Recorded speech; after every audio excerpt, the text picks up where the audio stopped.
할렐루야. 1월 12일 수요일 새벽 기도를 시작하겠습니다. 사도신경으로 우리의 신앙을 고백합니다. 나는 전능하신 아버지 하나님 천지의 창조주를 믿습니다. 나는 그의 유일하신 아들 우리 주 예수 그리스도를 믿습니다. 그는 성령으로 잉태되어 동정녀 마리아에게서 나시고 본디오 빌라도에게 고난을 받아 십자가에 못 박혀 죽으시고 장사된 지 사흘 만에 죽은 자 가운데서 다시 살아나셨으며 하늘에 오르시어 전능하신 아버지 하나님 우편에 앉아 계시다가 거기로부터 살아있는 자와 죽은 자를 심판하러 오십니다. 나는 성령을 믿으며 거룩한 공교회와 성도의 교제와 죄를 용서받는 것과 몸의 부활과 영생을 믿습니다. 아멘. 찬송가 366장 찬양하시겠습니다.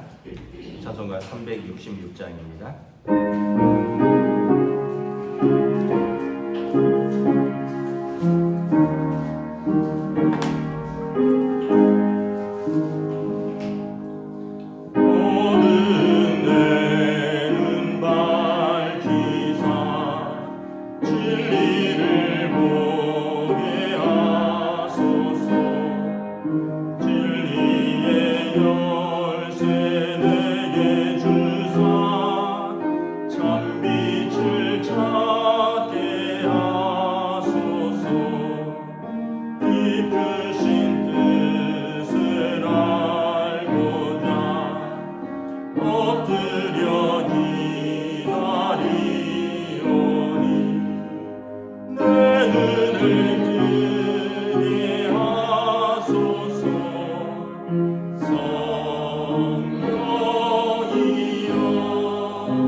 신약성경 마가복음 4장 21절에서 29절까지 말씀입니다.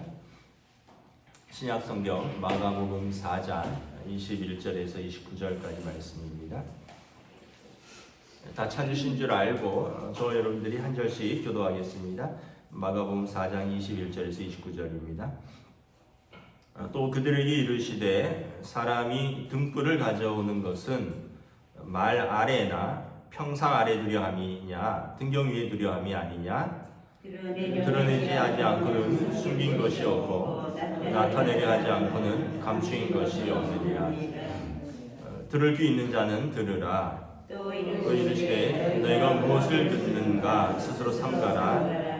너희의 헤아리는 그 헤아림으로 너희가 헤아림을 받을 것이며 더 받으리니 있는 자는 받을 것이요 없는 자는 그 있는 것까지 빼앗기리라.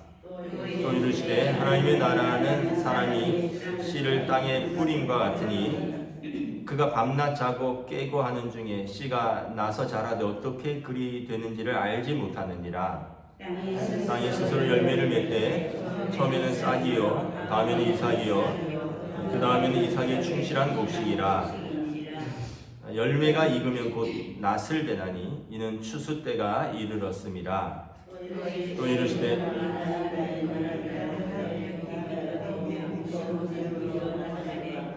예, 29절까지입니다. 예.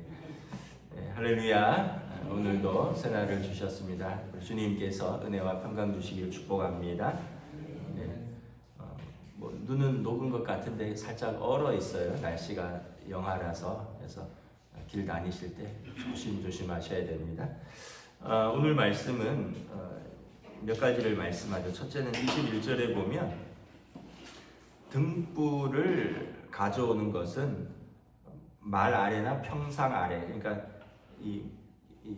뭐 말이 말 타는 그게 아니라 그 집에 있는 뭐 곡식이나 뭘 보관하는 것이거든요. 그 아래, 상 아래 두는 게 아니라 등경 위에 걸어두려 함이라. 그래서 등경은 옛날에는 이제 호롱불 같은 등불을 가져오면 집에 오면 이렇게 선풍기 거는 것처럼 거기다가 이렇게 등불을 거는 데다 걸어두면 집안이 환히 비춰지는 거죠. 그래서 숨긴 것도 없고 감추인 것이 없이 환히 드러난다라는 것입니다. 다시 말하면 하나님의 말씀이 이렇게 들어오면 우리의 어떤 어두운 부분들, 허물들, 죄들이 이렇게 드러난다.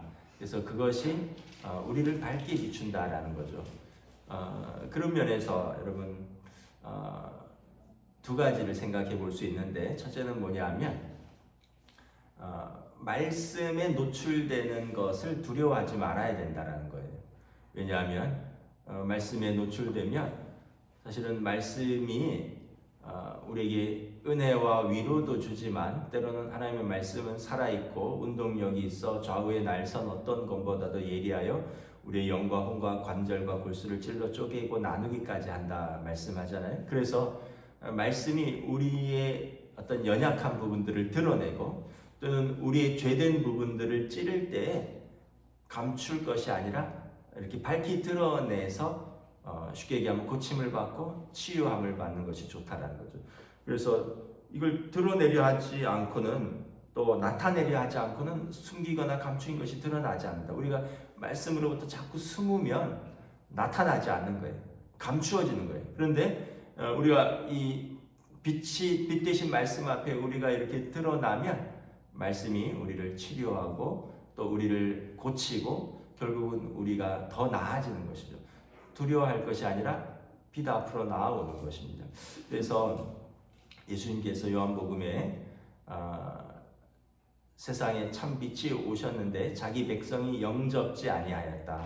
예수님께 나오면 빛 대신 예수님 앞에 나와서 우리가 그 빛 앞에 서는 건데 정작 이제 유대인들의 모습으로 오신 하나님의 아들을 거절했다라는 거죠. 그래서 그들은 다시 어둠 속에 침잠하는 뭐 바리새인이나 사두개인이나 뭐 그 당시 또 종교인들이나 빛 대신 예수님을 오히려 거절했죠. 그런데 여러분 어두움을 갖고 있었던 분들, 죄인이라고 사람들이 말했던 세리나 창기나 또 사마리아 여인이나 또 귀신 들렸던 막달라 마리아나 이런 어두운 부분을 갖고 있었던 사람들은 예수님 앞에 나와서 그 어두운 부분들을 치료받고 오히려 밝은 빛 가운데로 걸어 나가는 거죠.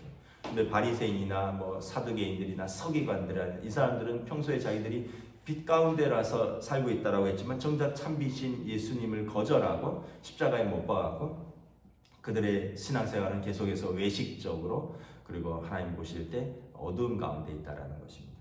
그래서 말씀 앞에 우리가 밝히 드러나는 것을 두려워하지 말자. 그리고 두 번째는 뭐냐 하면 그리고 우리도 이 말씀의 빛을 세상에 이렇게 드러내야 된다라는 거예요. 로마서에 보면 여러분 이제 믿음은 들음에서 나고 들음은 이제 하나님의 말씀으로 말미암음인데 이 전하는 자가 없이 어찌 듣겠으며 이런 표현이 있어요. 우리가 빛을 우리만 받으면 우리는 좋은데 또 여전히 세상에는 어두운 부분들이 많이 있잖아요. 또 세상만 그렇습니까?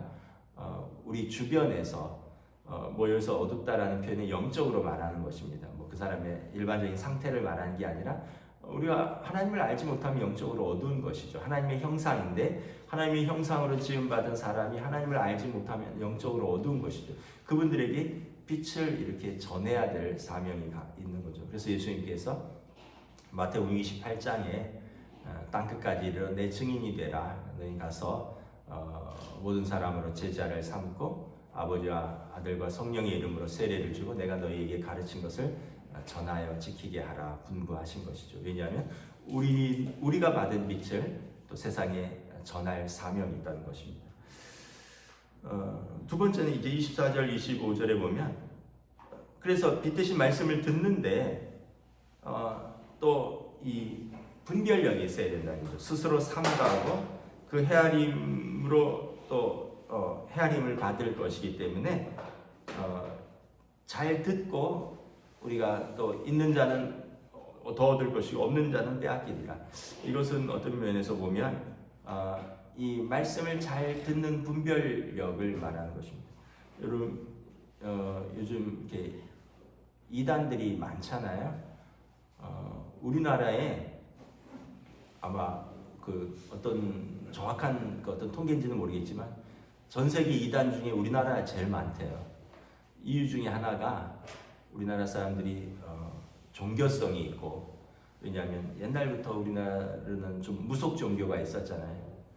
정한수 떠다 놓고 빌면서 그런 마음들이 있기 때문에 우리 좋은 거죠. 이렇게 하나님을 찾는 그런 마음들이 있는 거니까, 신을 찾는 마음들이 있는. 그러다 보니까 이제 이단들이 많고, 뭐 어디 산에 한번 들어갔다 나오면은 다 자기가 뭐 교주고, 뭐 자기가 뭐 독생자고, 자기가 성령이고, 이런 사람들이 지금 되게 많잖아요. 근데 이런 사람들이 또 무슨 교회라는 이름으로 활동하고 있습니다. 안 믿는 사람들은 2단인지 3단인지 사입인지 장로교인지 감리교인지 이런 거 몰라요. 안 믿는 사람들이 그냥 교회라 그러면 다 같은 교회인 줄 아는 거죠. 그런데 분별력이 없이 우리 믿는 사람들도 이제 거기에 가서 어디 뭐 좋은 성경 공부가 있다, 뭐 요즘은 그 대학가에도 많이 파고든대요, 이단들이. 그래갖고는 무슨 뭐 심리 검사 해보자, 뭐 MBTI 검사 해보자, 뭐 우리랑 같이 무슨 동아리 활동하자.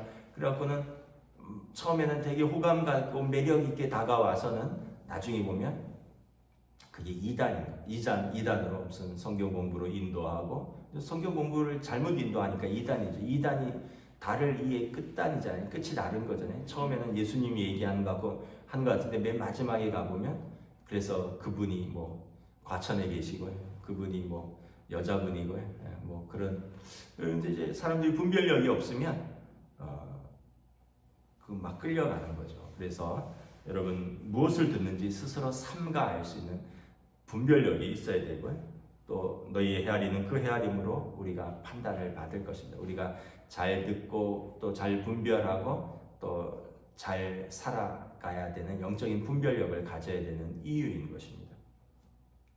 또 세 번째는 26절에 보면 하나님 나라를 씨 뿌리는 비유로 좀 비유를 하는데, 마태복음에서는 네 가지, 뭐 앞에서도 그런 비유가 있었죠. 네 가지 봤는데 여기서는 뭐냐면 씨를 뿌렸어요. 씨를 뿌렸는데 이거를 농부가 어떻게 하는 것 같지만 사실은 농부가 어떻게 하는 게 아니라 하나님이 자라게 하신다는 거예요. 26절에 보면 하나님의 나라는 사람이 씨를 뿌림과 같으니, 그래서 농부가 뭐 물론 물도 주고 뭐 잡초도 뽑고 비료도 주고 하죠. 그런데 자고 깨고 하는 중에 씨는 자라는 거죠. 농부가 어떻게 자라는 것까지는 다 알지 못하죠. 물론 요즘은 뭐 과학적으로 규명이 되었지만 뭐 씨가 뭐 뿌리를 내리고 뭐 그다음에 싹이 트고 뭐 광합성과 뭐 수분과 영양분을 섭취해서 뭐 자라고 이런 것을 규명은 됐지만 어떻게 자라는지를 어찌 알겠습니까? 여러분 그 예전에 저희 미국 살 때 텃밭이 있었는데 거기에 그러니까 상추하고 뭐 고추하고 뭐 깻잎인가 뭔가를 이렇게 집주인이 심어놓고 이렇게 뭐 물을 아침마다 주시더라고요.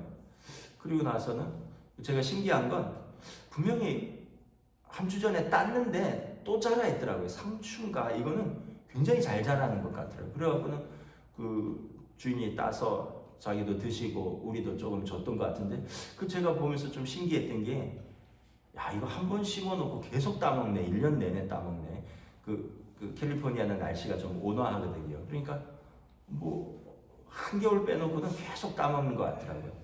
그러면서 제가 뭐 잘 모르니까 참 신기하다. 물만 주는 것 같은데 어떻게 그렇게 상추가 계속 열리나.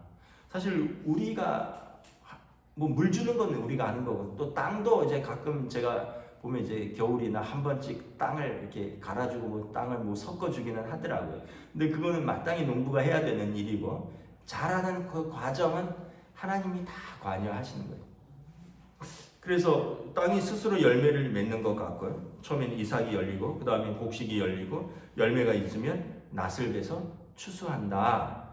이것은 뭐냐면 하나님께서 우리의 믿음을 자라게 하시고 하나님께서 우리의 어떤 삶에 관여하신다는 거예요. 우리가 볼 때는 그런 마음이 들 때가 있죠. 뭐 내가 신앙생활 10수년을 했는데 별로 잘하는 것 같지도 않고. 근데 여러분 안 자라면 왜 이 자리에 있겠습니까? 안 자랐으면 진작에 떠나도 떠났죠. 우리 안에 믿음이 뿌리를 내렸고 그래도 자랐고 그래도 아주 풍성하진 않아도 열매들이 있으니까 우리가 떠날 수가 없는 거예요. 하나님을 떠난다는 우리가 여러분 하나님께 믿음으로 뿌리를 내린다. 이거는 영적으로 죽지 않는 이상 하나님을 떠날 수가 없는 거예요. 왜냐하면 하나님이 우리를 잡고 계시는 거죠. 농부가 씨를 뿌렸는데 그 씨가 어찌 자라는지 몰라요. 그냥 자꾸 깨고 하는 것 같습니다. 그런데 어느 순간 이삭이 났고 어느 순간 곡식 때가 올라오고 열매를 맺고 그리고 추수 때가 다가온다. 추수 때는 하나님 나라에 들어가는 순간이겠죠. 그래서 우리가 포기하지 말고 우리는 그냥 예수님께서 말씀하셨죠. 내가 포도나무에 너희는 가지라. 가지가 나무에서 떨어져서 스스로 열매 맺을 수 없다. 그냥 예수님께 붙어만 있는 거예요. 예수님께 붙어 있으면 예수님이 자라게 하시는 거죠. 그래서 여러분 가끔 가다 그런 마음 들 때 있잖아요. 뭐 기도 응답도 잘 안 되는 것 같고 뭐 열심히 기도했는데 그저 그런 것 같고 그럼 낙심될 때도 있고. 근데 그 사건 하나만 보는 게 아니라 인생 전반을 보는 거예요. 그때는 뭐 응답 안 받은 거, 못 받은 것 같아서 섭섭할 수도 있죠. 그렇게 간절히 기도했는데, 그렇게 열심히 기도했는데 한번 좀 하나님 들어주시지 섭섭하기도 하고. 근데 인생 전반을 보면 하나님이 다 들어주셨어요. 인생 전반을 보면 다 관여하셨어요. 그때는 이렇게 무심한 것 같아서 원망스러운 것 같기도 하고. 근데 여러분 그 나무가 또는 씨앗이 그 순간에만 못 자라고 그 순간에만 자라고 그런 게 아니잖아요. 천천히까지 자라는 거죠. 그래서 우리가 여러분 너무 낙심하지 마십시오. 갈라디아서에 보면 우리가 선을 행하되 낙심하지 말지니 포기하지 아니하면 때가 이르매 거두리라. 우리는 하나님 앞에서 포기하지 않고 끝까지 우리는 우리 믿음을 지켜나가는 거예요. 하나님께서 우리를 지키시고 도우시고 자라게 하시고 추수 때 우리를 불러일으키는 거예요. 중간에 뿌리가 뽑혀나가면 추수 때 여러분 가라지가 되는 거죠. 뿌리가 뽑혔으니까 열매를 못 맺는 거니까. 또 한편으로는 그런 걸 보면 또 우리 인생도 그런 것 같습니다. 우리 뭐 자녀들도 그렇고 우리 인생들도 그렇고 때때로 우리 마음대로 안 될 때도 있고 또 때로는 뭐 그렇게 못 자라는 것 같기도 하고. 근데 이게 우리가 관여할 수 있는 게 아닌 것 같아요. 여기 곡식도 농부가 씨를 뿌려놓고 나름 가꾸지만 뭐 어떻게 자라는지 다 알지 못하지만 하나님께서 이렇게 자라게 하신 거죠. 우리의 자녀들도 하나님께 맡기는 거죠. 우리의 인생도 하나님께 맡기는 겁니다. 우리가 다 알지 못하고 우리가 다 또 우리 뜻대로 되는 게 과연 선한가? 여러분 내 뜻대로 되는 게 정말 다 과연 정답이고 옳을까? 이것도 의문이에요. 왜냐하면 내 뜻대로 되는 게 정말 옳다면 뭐 우리가 다 역사에 남을 위대한 인물들이 다 됐겠죠. 근데 우리 뜻대로 안 되는 게 더 하나님의 뜻일 수 있고 우리 뜻대로 안 되는 것이 또 때로는 우리에게 더 유익일 수도 있어요. 하나님이 우리를 다 알고 관여하시는 거예요. 우리가 우리 인생이 어찌 되는지 다 알지 못하고 그냥 자고 깨고 일어나서 하루 살고 하루 사는 것 같지만 하나님께서 다 역사하시고 도우시고 붙드시고 또 선하게 인도하시는. 그래서 너무 일희일비하지 말고 하나님께 우리 인생을, 하나님께 우리 믿음을, 또 우리 자녀들도 하나님께 맡겨드리는 거예요. 왜냐하면 하나님의 손에 붙잡혀 있으니까. 믿음이 없으면 이것을 볼 수 없고 믿음의 눈이 뜨여지면 이걸 믿고 맡길 수가 있는 거죠. 믿음이 없으면 내가 다 해야 되니까 그냥 안절부절 못하는 거죠. 이렇게 키워야 되는데 이게 이렇게 돼야 되는데 이게 이렇게 안 됐네. 불안하고 또 잠도 못 이루고 그리고 자기가 다 책임져야 되니까 어떻게 살겠어요. 근데 하나님께 다 맡기는 거예요. 물론 우리가 책임져야 될 일도 있지만 성령님과 우리와 함께 이렇게 해야 되는 일들이 있지만 주도권은 하나님께 맡겨드리는 거예요. 우리는 순종함으로 하나님께서 사랑하는 자, 부르심을 입은 자 모든 것이 합력하여 선을 이루는 것을 믿고 오늘도 우리 하나님 앞에 말씀 앞에 빛 가운데로 믿음으로 한 발자국 한 발자국 걸어가시는 복된 하루 되시기를 주님의 이름으로 축복합니다. 기도하겠습니다. 하나님 은혜를 감사합니다.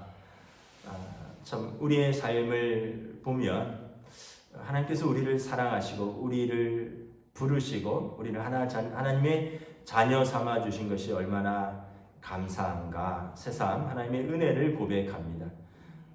우리의 본성과 또 우리의 삶에는 정말 빛 대신 하나님의 부르심이 없었다면, 참빛이신 예수님께서 우리에게 오시지 않았다면 우리는 인간적인 삶이요 또 어둠 속에서 살아갈 텐데, 빛 대신 예수님을 영접하고 그 말씀 앞에서 날마다 연약하지만 믿음으로 분투하며 사는 우리들을 하나님이 조금씩 자라게 하시며 열매 맺게 하시며, 그리고 마지막 때까지 우리를 붙드시고 추수할 때 하나님 나라에 들으신다 말씀하십니다. 그 과정 속에서 우리가 끝까지 포기하지 않기를 원합니다. 선을 행하되 낙심하지 아니하면, 또 포기하지 아니하면 때가 이름에 거둘 것을 믿고 우리의 삶을 하나님 앞에서 믿음으로 걸어가는 사랑하는 성도들의 손을 붙들어 주시고, 주님 또 그 마음을 위로하여 주시고 2024년 새해에도 우리 주님 우리와 동행하여 주시옵소서. 감사를 드리오며 우리 주 예수 그리스도 이름으로 기도드리옵나이다. 아멘. 하늘에 계신 우리 아버지의 이름을 거룩하게 하시며 아버지의 나라가 오게 하시며 아버지의 뜻이 하늘에서와 같이 땅에서도 이루어지게 하소서. 오늘 우리에게 일용할 양식을 주시고 우리가 우리에게 잘못한 사람을 용서하여 준 것 같이 우리들을 용서하여 주시고 우리를 시험에 빠지지 않게 하시고 악에서 구하소서. 나라와 권능과 영광이 영원히 아버지의 것입니다. 아멘.